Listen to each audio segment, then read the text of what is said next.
Hello, this is Xochitl Carillas, and this episode of Never Settle, I am going to address something that I think is rather important. Do I really need a counselor? Do I really need to go to therapy? I get that a lot.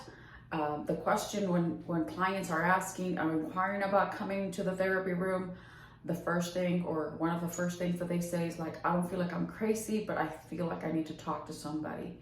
And by the time they realize that, a lot of the times, I'm not saying it's going to be too late, but they should have gone to therapy a little bit before that, maybe 6 months, maybe a year before they actually reach out for help. So I'm going to invite you to not be afraid to reach out for therapy. So therapy is not only for crazy people, it is for regular people like you and I that are trying to make life work, make some sense of life, I guess.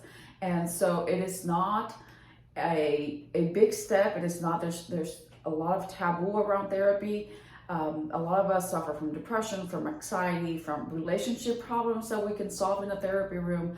So it's not as scary as it sounds. It's not only for crazy people. I myself do have my own therapist that puts me in my place, and sometimes I know the strategies that she's using, so we do have that challenge between us, but still, it helps me clear out my situations, it clears out my mind, it clears out my relationships, the relationships that I have with my kids. My own kids have their therapists too, and I choose to put them in therapy. And it can be on and off. It doesn't have to be an ongoing process, but it can be on and off for when you need it, when you feel like you need to talk to somebody.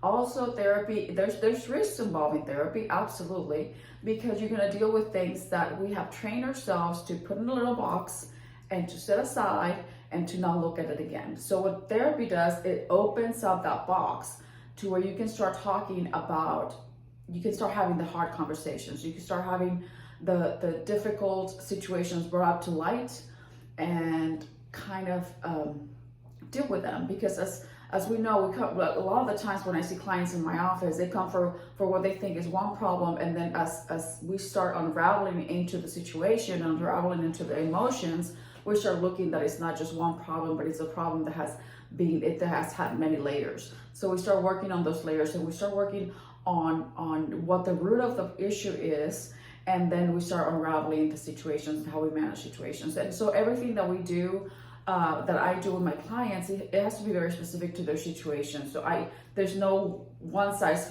fits all. I don't give advice. I don't tell people what to do, but more importantly, with my clients, we come together and find a solution together for their situation and how they want to solve the issue.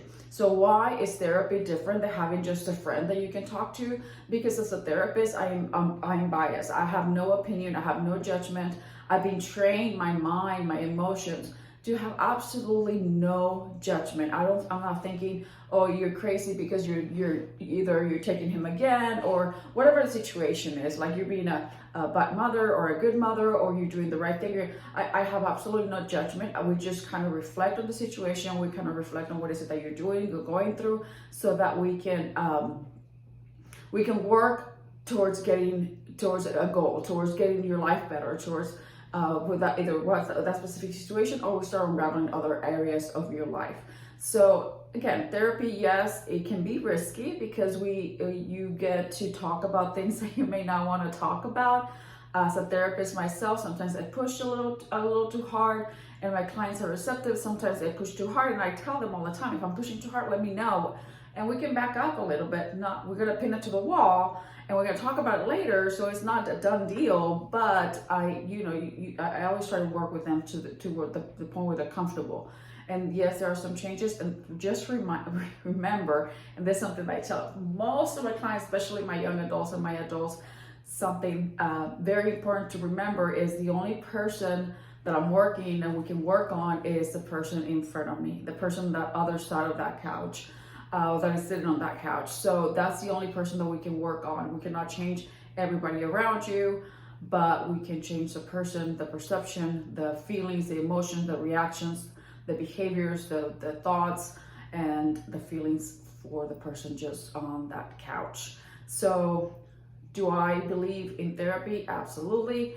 Do I believe everybody would need a therapist? Yes, we do. It doesn't have to be an ongoing, forever, for life kind of thing, but you know, you may need it for some period of time, and then you kind of let it go, and then you need it for another period of time, and then you come back to it and things like that. So you do it as you need it, and you don't need an official diagnosis. Yes, we do diagnose because of insurance if you're working with insurance, but I don't believe in boxes either, because I think there's a complexity to humankind, and we can have different symptoms for different diagnoses and things like that. So I invite you to reach out for help. If you're having the thought, should I?